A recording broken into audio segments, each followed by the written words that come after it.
MS Dhoni అంతర్జాతీయ క్రికెట్కు దూరమై 5 ఏళ్లైనా అభిమానుల్లో అతడి క్రేజ్ మాత్రం తగ్గడం లేదు. ఇప్పటికీ అతడిని మైదానంలో చూడాలనేదే క్రికెట్ ప్రేమికుల కోరిక. చెన్నై సూపర్ కింగ్స్ 5 టైటిల్స్ అందించిన ధోని ఇప్పుడు ఐపీఎల్లో 2 నెలలు మాత్రమే మైదానంలో కనిపిస్తూ అభిమానులకు కనువిందు చేస్తున్నాడు.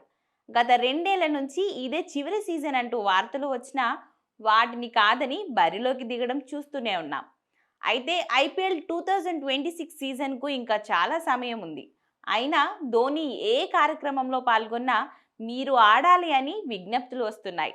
తాజాగా ఓ ఈవెంట్లో పాల్గొన్న ధోనికి మళ్ళీ క్రికెట్ ఆడాలని కోరారు. దానికి అతడు ఇచ్చిన సమాధానం సోషల్ మీడియాలో వైరల్గా మారుతుంది. నేను ఆడతానో లేదో తెలియదు. దానికి ఇంకా సమయం ఉంది.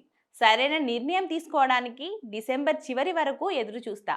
కాబట్టి నిర్ణయం ఇప్పుడే చెప్పడం సరైంది కాదు. తప్పకుండా మంచి నిర్ణయమే తీసుకుంటా అని ధోని చెప్పారు. తర్వాత వెంటనే ధోని అభిమాని ఒకరు లేచి మీరు తప్పకుండా ఆడాలి సార్ అనగానే ధోని సమాధానంగా నాకు మోకాలు నొప్పి ఉంది. దాన్ని ఎవరు భరిస్తారు అని ధోని బదులిచ్చారు.